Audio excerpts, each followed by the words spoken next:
Government and politics. Politics of Russia. Vladimir Putin. President Mikhail Mishustin. Prime Minister. Russia, by constitution, is an asymmetric federal republic with a semi-presidential system wherein the president is the head of state and the prime minister is the head of government.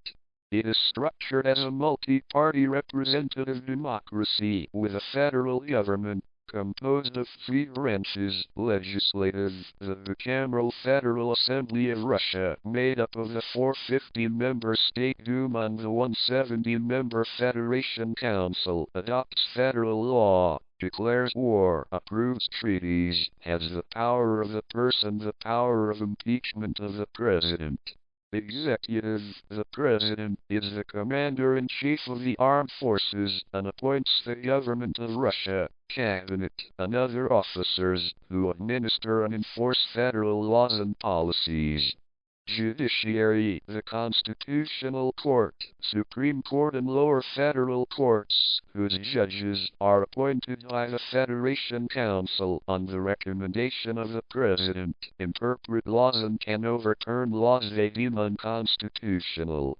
The President is elected by popular vote for a 6-year term and may be elected no more than twice. Ministries of the government are composed of the Premier and his deputies, ministers, and selected other individuals. All are appointed by the President on the recommendation of the Prime Minister, whereas the appointment of the latter requires the consent of the State Duma. United Russia is the dominant political party in Russia and has been described as Big Tent and the Party of Power. Under the administrations of Vladimir Putin, Russia has experienced democratic backsliding and has been widely considered an authoritarian state, with Putin's policies being referred to as Putinism. Political divisions of Russia. According to the Constitution, the Russian Federation is composed of 85 federal subjects. In 1993, when the new constitution was adopted, there were 89 federal subjects listed, but some were later merged. The federal subjects have equal representation, 2 delegates each in the Federation Council, the upper house of the Federal Assembly. They do, however, differ in the degree of autonomy they enjoy. The federal districts of Russia were established by Putin in 2000 to facilitate central government control of the federal subjects, originally 7. Currently there are 8 federal districts, each headed by an envoy appointed by the President. Federal subjects governance. 46 oblasts, the most common type of federal subject with a governor and locally elected legislature, commonly named after their administrative centers. 22 republics, each is nominally autonomous, home to a specific ethnic minority, and has its own constitution, language, and legislature, but is represented by the federal government in international affairs. 9 Krais. For all intents and purposes, Krais are legally identical to oblasts. The title, Krai, frontier, or territory, is historic, related to geographic, frontier, position in a certain period of history. The current Krais are not related to frontiers. 4 Autonomous okrugs, occasionally referred to as autonomous district, autonomous area, and autonomous region, each with a substantial or predominant ethnic minority. 3 federal cities, major cities, that function as separate regions: Moscow, St. Petersburg, and Sevastopol. 1 Autonomous Oblast. The only autonomous oblast is the Jewish Autonomous Oblast.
Early history. The first human settlement on Russia dates back to the Old Yuan period in the early Lower